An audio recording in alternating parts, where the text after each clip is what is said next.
podcast semi horor bareng gue Aziz. Dan gue Yunda, bisa dipanggil Pipit. Di episode kali ini kita bakal bahas sebuah thread dari akun Twitter @leoni yang berjudul Jin Jahil Menyerupai Suami. Thread ini ditweet pada 8 Agustus 2020 dan berakhir pada 10 Agustus 2020. Jin Jahil Menyerupai Suami, horror thread. Jadi sebelumnya mohon maaf ya, aku gak pandai nulis, tapi aku pengen banget cerita ke kalian. Karena ini tuh bener-bener kisah nyata yang dialamin kakaknya pacar aku. Dan cerita ini benar-benar bikin aku keringet dingin tiap ingat. Oke, langsung aja aku cerita. Waktu itu liburan akhir semester, aku sama pacar aku ngerencanain buat pergi liburan. Akhirnya kita mutusin buat pergi ke pantai, karena kebetulan kakaknya pacar aku tinggal di daerah PR yang dekat dengan pantai yang kita kunjungin.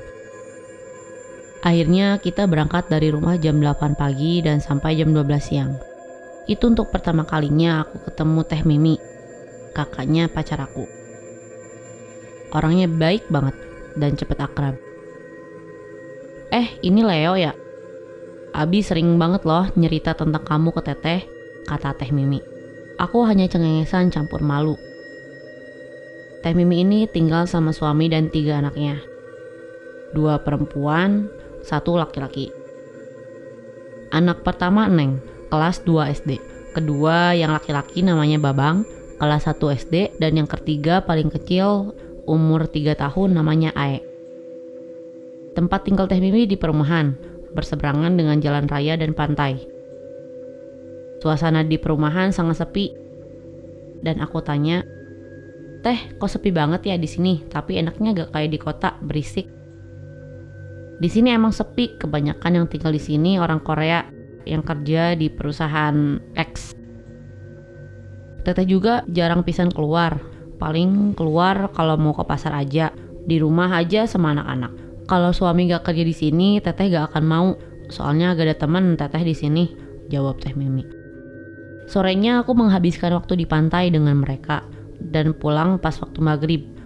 Aku heran dong, gak ada satupun rumah yang lampunya nyala kecuali rumah Teh Mimi.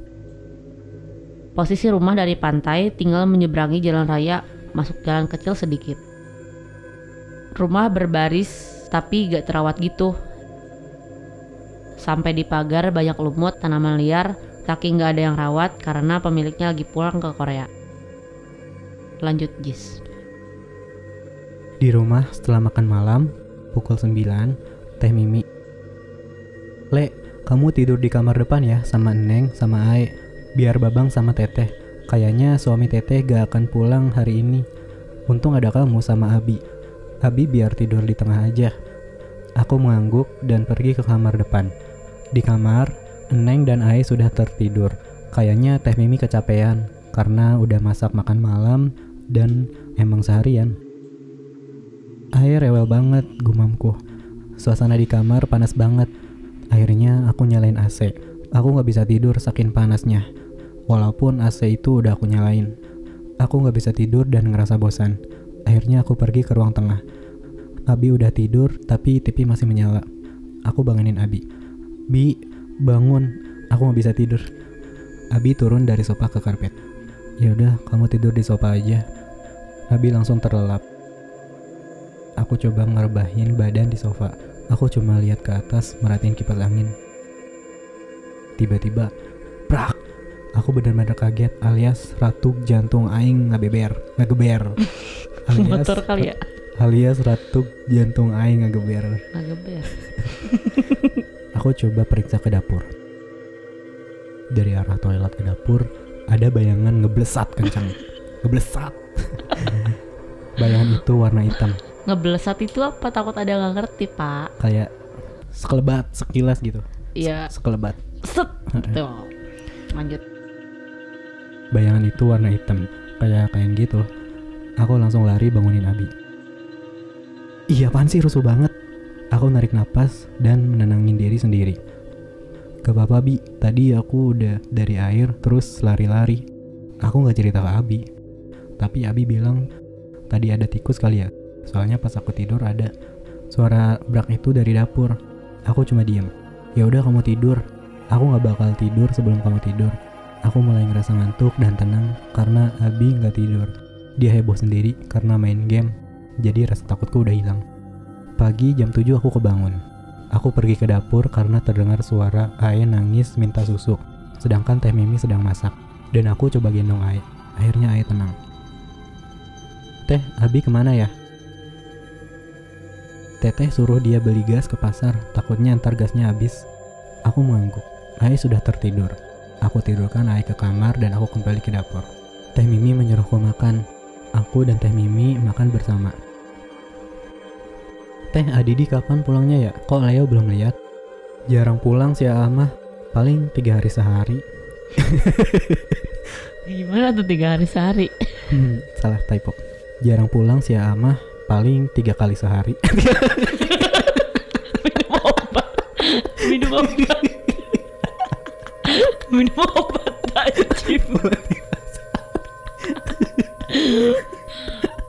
Lanjut.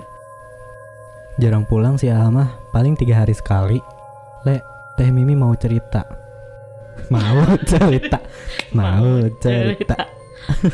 Dah. Jadi gini. Le, Teteh mau cerita. Cerita aja Teh, sahutku. Waktu 2 hari yang lalu, suami Teteh berangkat jam 8 Isya. Teteh anterin sampai pagar rumah. Tapi aneh. Si A tiba-tiba bilang, Bun, kalau ayah pulang tengah malam jangan dibuka ya. Teteh mah ngerasa gak aneh, karena si A emang orangnya tukang heureuy. Tapi bener dak, jam 1 malam dia pulang. Dia ngetuk pintu, akhirnya Teteh bukain. Meskipun deg-degan karena keinget omongan si A pas mau berangkat kerja. Pas pintu dibuka, Teteh pegang sapu sambil bilang, "Sah sia sok, mun sia bener si ayah, coba sia maca ayat kursi, bisa tuh?" Tapi bener Le, dia baca ayat kursi lancar, akhirnya Teteh percaya. Si A langsung mandi aja ke WC, terus ke kamar. Ai kan lagi Teteh susuin. Tiba-tiba si A bilang, pengen berhubungan. Tapi Teteh asa gimana, gak nyaman gitu. Asalin si A ini mah pikiran Teteh teh. Dah si A mah gak gitu, gak kayak biasanya. Pulang kerja langsung mau berhubungan. Teteh pura-pura sibuk aja beresin baju si A. Tapi si A nyiumin Teteh. Teteh bilang aja lagi gak mood. Tapi tetap aja dia ngerayu.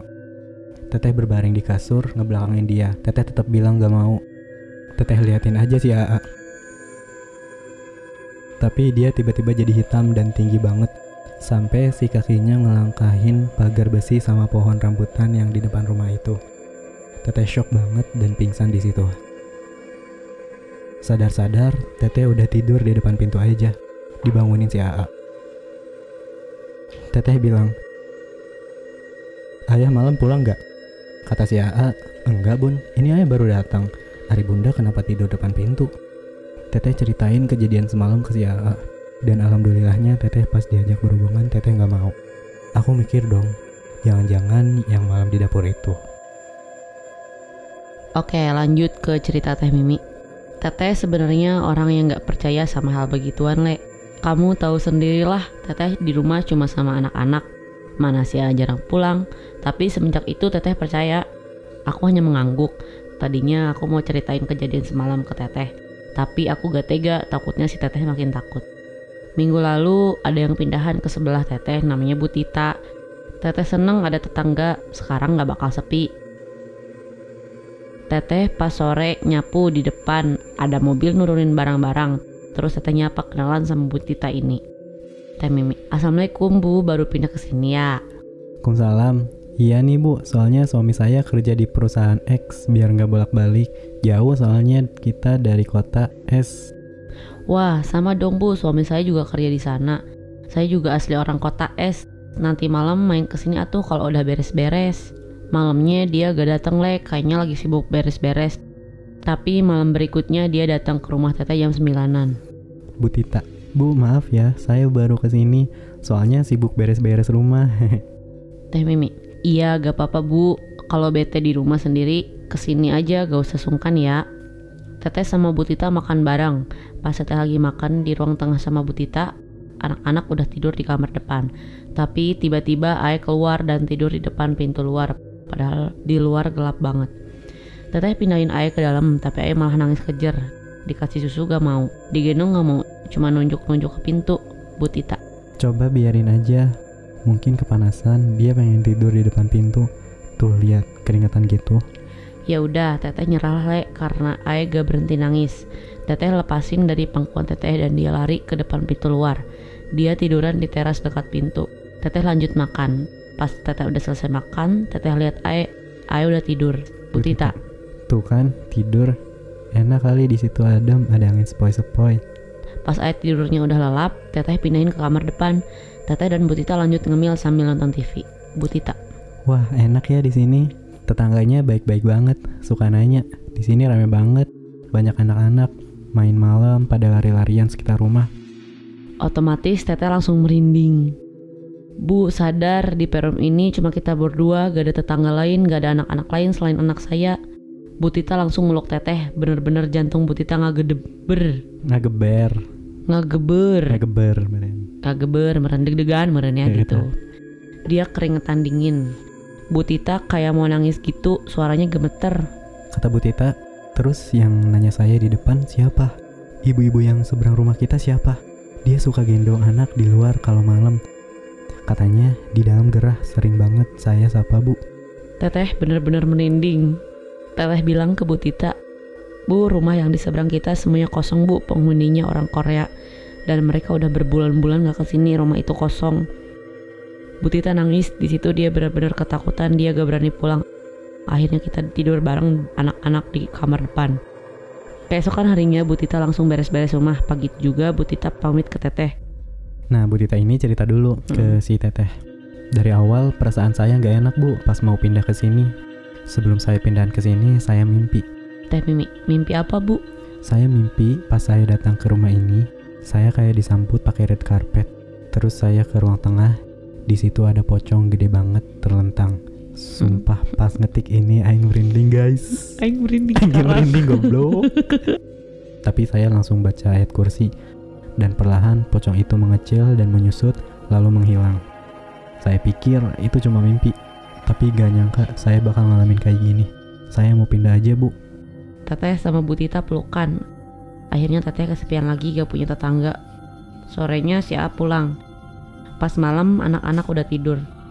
Teteh sama si A diem di dapur. Kita baru selesai makan. Teh Mimi, ya Bunda mau cerita. Cerita aja tuh sambil main HP. Ini mah serius, jangan main HP dulu ya. Adidi menyimpan HP di meja. Iya sok Bun, mau cerita apa? Teteh ceritain semuanya ke Adidi. Kata Adidi, udah lama sebenarnya ayah tahu. Tapi ayah nggak bilang ke Bunda. Takut Bunda ketakutan. Terus jadi borangan kalau kata orang Sunda mah. Ayah sering tengah malam dengar yang mandi suara biur-biur kayak ada yang mandi. Pas Teteh sama Adidi cerita, tiba-tiba kalian tahu kan boneka bayi, boneka bentuk bayi gitu yang kalau ditidurin matanya nutup, kalau diberdiriin matanya ngebuka. Boneka itu tiba-tiba bunyi nyanyinya kayak gini. Ya toy lah. Ya toiba. Ngapa kapan nih bayi malah bercanda? Ya toiba. Ya toiba. Ya anjing udah serem-serem kali ya. Ini malah ya toiba ya toiba. Boneka itu bernyanyi sambil gerakin tangan ke atas ke bawah. Emang boneka itu pakai baterai, bakal bunyi kalau dipencet punggungnya. Tapi posisi boneka itu disimpan di ruang tengah, di atas TV. Nggak ada orang yang mencet. Ya, si Teteh sama Adidi kaget tuh.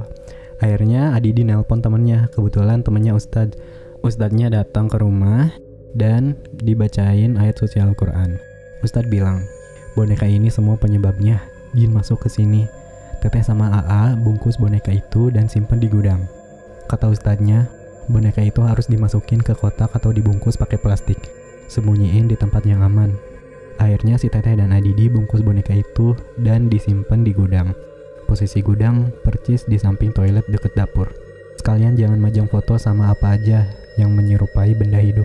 Banyakin sholat sama ngaji. Insya Allah di rumah ini gak akan ada lagi gangguan.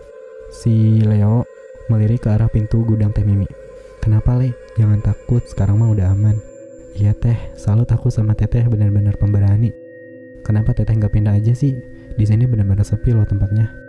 Ah enggak, soalnya tempat kerja si AA paling deket ya di sini. Bisa naik sepeda, kata si AA gitu. BTW Teteh dapat boneka itu dari mana? Awal pertama Teteh pindah ke sini, waktu Teteh beres-beres, boneka itu udah ada Le. boneka itu ada di depan rumah ini. Tadinya mau Teteh buang, tapi diambil sama Ae. Kata Ae, Bun jangan dibuang, ini teman Ae. Ya udah deh, Teteh nggak buang boneka itu. Teteh cuci jadi bagus lagi. Sama Adidi dibenerin jadi bisa nyala lagi. Aku hanya bisa menelan ludah tanpa banyak berkomentar. Kalau aku jadi Teteh nggak bakal mau miara boneka gak jelas dari mana asal usulnya. Pas asik cerita, Abi datang dan ngajak aku, Teh Mimi dan anak-anak keluar. Kita makan di luar, menghabiskan waktu di pantai. Sekitar jam 19.00 kita pulang. Di jalan pas banget mau masuk jalan kecil menuju perumahan, tiba-tiba mobil mati. Aku doang di situ yang ngerasa takut, yang lain mah santai aja. Kata Abi, tuh lihat Leo mulai lebaynya deh kambuh. Apaan sih? Buruan cek mobilnya, kempes atau kenapa? Abi dan aku keluar mobil. Pas keluar angin kencang gitu, daun-daun kering berjatuhan, nambah kesan seremnya. Aku cek Teh Mimi, aku senter mereka pakai HP. Gak apa-apa Le, gak usah panik, anak-anak mah udah tidur kok. Iya syukur kalau gitu Teh. Sementara itu abis sibuk cek mobil, tiba-tiba si Neng yang lagi tidur ketawa dong. Kalian pasti sering dengar suara hantu di film-film tuh kayak gini. Nah kayak gitu. Tapi ini tuh enggak, tapi melengking, ketawanya tuh kita semua panik. Di situ semua nggak ada orang lain. Neng sambil ketawa cuma main rambut, kata dia. Aku cantik, aku cantik. Aku nangis ketakutan. Teh Mimi gendong Neng yang terus ketawa-tawa. Aku gendong Ae. Ae nangis banget sampai rambut aku dijambak. Abi gendong Babang. Kita semua lari ke rumah. Abi, Neng sadar Neng, ini Neng bukan. Neng cuma melengking. Teh Mimi baca-baca ayat kursi terus. Dia tiupin ke kepala Neng. Neng melotot dan menutup mata kayak lemes gitu. Neng akhirnya sadar dan dia meluk Teh Mimi. Bunda, Neng takut. Sambil nangis. Takut apa sayang? Jangan takut. Ada Bunda nih. Neng dipeluk kok sama Bunda. Tadi ada nenek-nenek sama Om Abi ketabrak. Mukanya gak bagus, jelek banget. Banyak darahnya Bunda. Gak lama, Adidi datang dan meluk Neng. Aku salaman sama Adidi. Astagfirullah, kalian gak apa-apa kan? Neng sayang gak apa-apa. Neng takut ayah. Jangan takut Neng, ada ayah. Tadi Abi yang kasih tahu Adidi Teh. Kita semua ngaji bareng dan keesokan harinya Adidi bawa bungkusan dari gudang. Di jalan ke arah pantai sendiri, dia lemparin bungkusan itu ke pantai. Semenjak boneka itu dibuang, gak ada lagi kejadian aneh. Siangnya aku dan Abi pamit pulang. Beberapa minggu kemudian, Teh Mimi chat aku. Le, bonekanya masih ada di gudang. Gila udah dibuang tuh, balik lagi ke gudang. Dibuang ke pantai, balik lagi ke gudang. Serem banget sih. Le, bonekanya masih ada di gudang. Deg-degan jantungku. Aku kapok kayaknya, aku gak bakal lagi ke sana. Saranku buat kalian jangan mau pelihara apapun di rumah kalian yang menyerupai benda hidup. Karena benda itu bisa jadi dirasukin jin. Buat kalian yang gak percaya cerita ini gak apa-apa. Aku gak maksa kalian buat percaya. Karena yang aku ceritakan berdasarkan pengalaman yang aku alami. Tamat. Gila sih. Ini cerita paling serem yang sejauh ini yang kita ceritain ya. Iya bener banget. Gila. Yang pertama ada jin yang bisa baca ayat kursi. Terus kedua ada boneka yang itu nyanyi Ya Toiba. Terus berikutnya boneka itu kan dibungkus taruh di gudang. Terus masih ada kata si Ustadz kan, insya Allah aman. Ternyata masih ada gangguan tuh. Terus sama Adidi dibuang ke pantai, ke laut lah, dilempar. Ternyata ada beberapa minggu kemudian si Teteh itu chat si Leo nih. Ternyata kata si Tetehnya bonekanya masih ada di gudang katanya, balik lagi ke gudang. Gila dong. Pernah nonton film horor nggak sih? Ya pernah. Yang maksudnya yang gue lupa, pokoknya si film horor itu nyeritain tentang boneka. Nah si boneka itu tuh udah ada di pohon. Boneka yang di pohon tuh yang disimpan di pohon. Nah si pohon itu ditebang, terus bonekanya diambil. Diambil sama si tukang nebang tuh. Nah berhubung dianya ceweknya suka ngoleksi boneka-boneka tuh lama, Diambil lah sama dia, dibersihin, pokoknya dibagusin lagi deh. Dicuci Nah ternyata di si boneka itu ada hantunya, ada jinnya. Emang bener-bener ngeganggu banget sih itu di film itu juga. Gimana nih kalau misalnya lu jadi si teteh? Kabur lah, maksudnya pindah rumah. Kan? Daripada nyelakain anak-anak, nyelakain diri sendiri sama suami. Coba kalau nggak pindah. Pas bonekanya udah dibungkus terus ditaruh di gudang. Singkat cerita pas di jalan naik mobil, pas pulang tiba-tiba mobilnya mogok. Terus si Neng itu nangis. Ternyata kata si Neng, si Abi ini nabrak nenek-nenek yang nggak jelas mukanya kayak banyak darahnya gitu. Intinya kalau kita pindahan ke rumah baru, jangan sembarangan ambil barang-barang yang ditinggal di situ. Apalagi barang-barang yang sifatnya kayak benda hidup, kayak boneka, kayak patung sama lukisan juga bisa.